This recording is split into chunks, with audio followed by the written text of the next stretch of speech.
Okay, I'm calm today. I can do this. Let's go on a road trip. I think I tied everything down.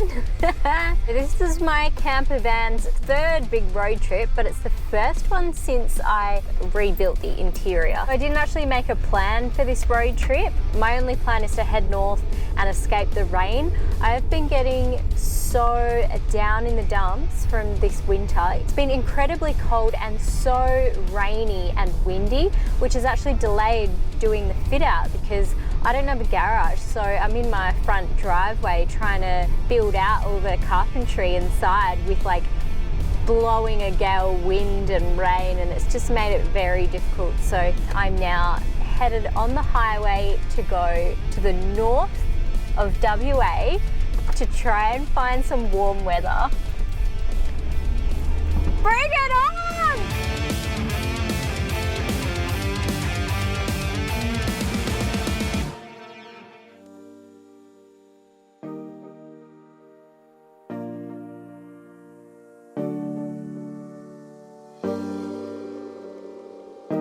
God, this is gorgeous. It's so red. Oh, there's goats!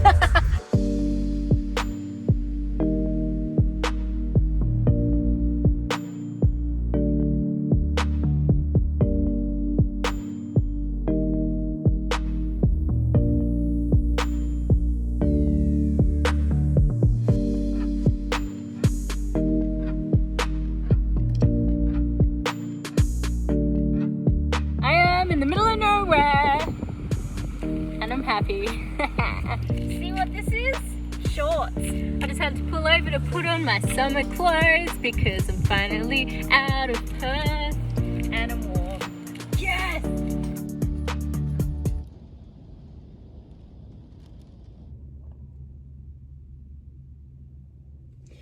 Do you ever just think like, God, I wish I was normal? I'm sitting here in my van. It is so windy and the shittest weather outside. I drove north to try and get away from the stormy cold winter, the southwest. I think it's followed me. I'm just like, why can't I just be normal and go and, you know, fly up to Broome and sit by a pool and feel relaxed having that type of holiday? I wanted to rough it in my van, going through these random towns, just winging it. But I do love it. I do. I hate the wind. It makes me feel like physically anxious and also pain and unwell. Like, I don't know why. I just really like struggle hard when it's super windy. Like, I have the sorest neck. It's weird. It's messing with my chi.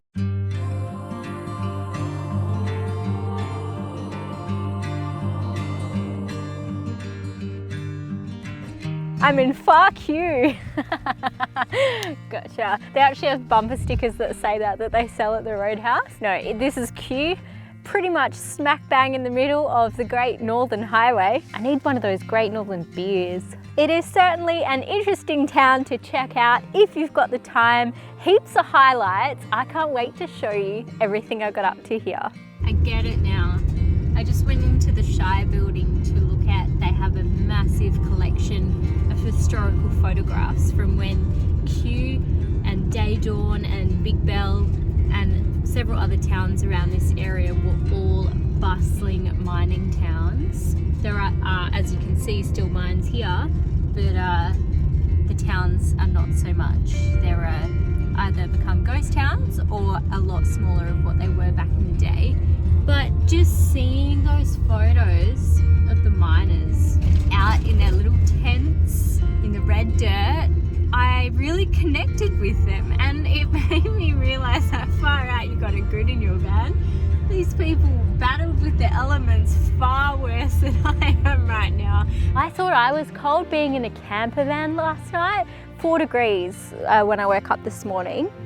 They were intense out in the goldfields, just completely exposed to the elements, and yet they survived. Well, not everyone, but most of them did. But it's given me a greater appreciation as well for this landscape and just looking around. Like, look, I'll flip the camera around and show you.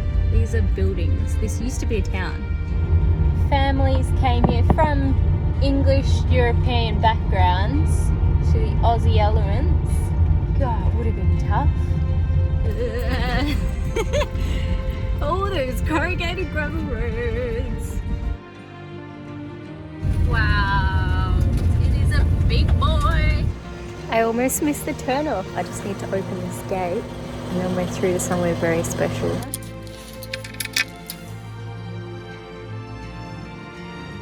And just so you know, this is all allowed. They just have the gate there to keep animals like dogs and stuff out. It's a sacred Indigenous site, so and you're allowed to go in there. You're actually allowed to walk on there.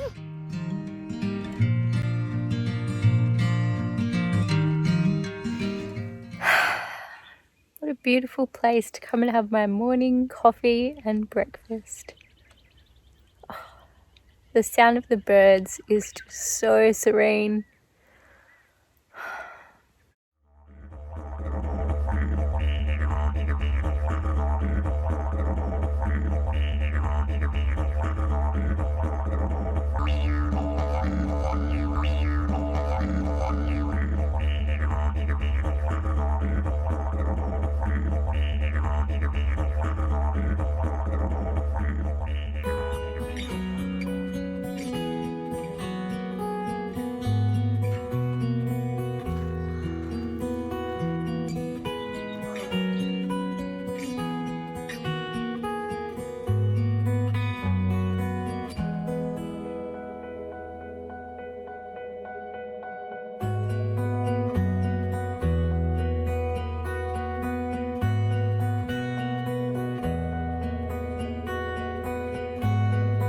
Walgahna, also known as Walga Rock. It's the second biggest monolith in Australia, only second to Uluru, and it's colloquially known as Uluru's little sister.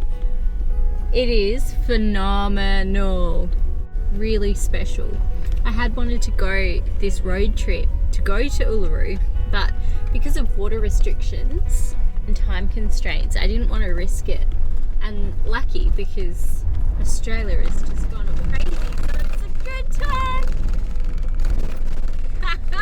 It's a good time to be on corrugated roads in outback WA. Yeah. Look at the speed. Is it about 70, 80? Yeah, that's better. Woo. Holy shit, that's a dingo. Where did it go? Oh my god, it's behind me.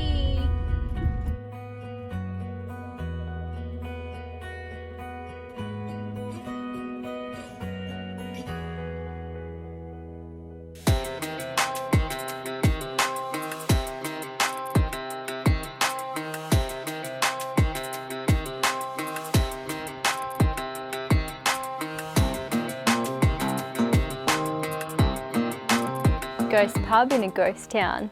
This is the pub at the Big Bell townsite. Now, Big Bell was a town from 1936 until 1955. It was a gold mining town, and it's now a ghost town, with this being one of the only buildings that remain. In its peak year in 1951, Big Bell had 160 houses, plus over on the mining lease another 40 houses and 120 two-man huts. So you can imagine this pub would have been quite bustling back in its day.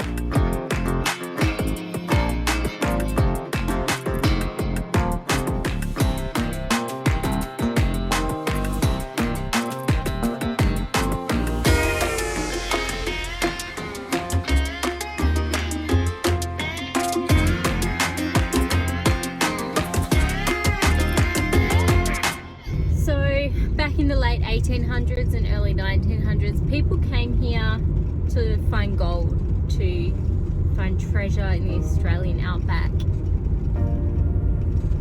I came here to reconnect with my soul, and I think it is a very good environment to just regain a bit of perspective.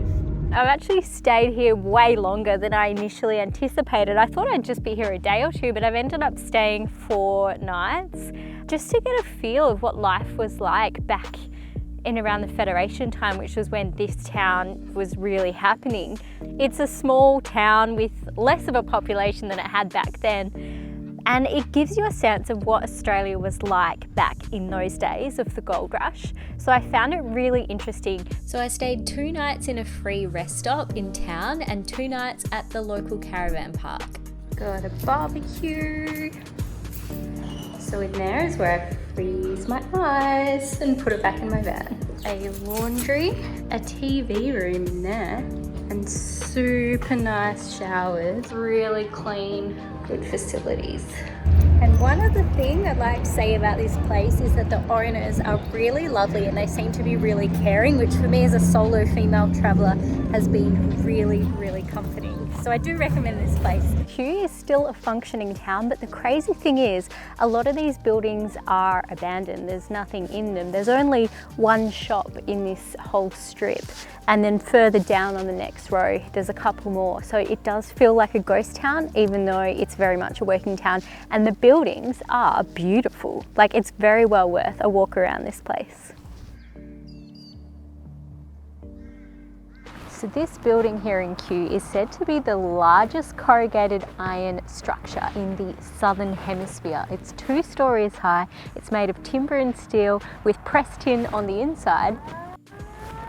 Big shed, really. And this is another funny little thing, is a gazebo right in the middle of the main road. Interesting fact, this is actually a bandstand. It was built in 1904. It used to be a popular meeting place in town, and on Saturday nights the town's band played here.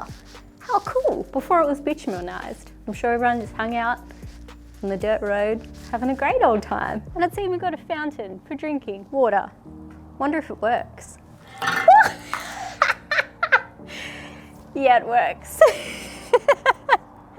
Oh geez, I think there's about to be an oversized truck coming through. I always have to pull over on the highway for these, so I never get a chance to film them because I'm in my car in a slightly stressful situation. Don't hit my car. Or me. Whoa. Holy moly. Thanks for coming along to Outback WA with me. Make sure you hit that subscribe and like and notification bell if you're super keen. And I'll see you again in the next one. Bye. Whoa! This is amazing.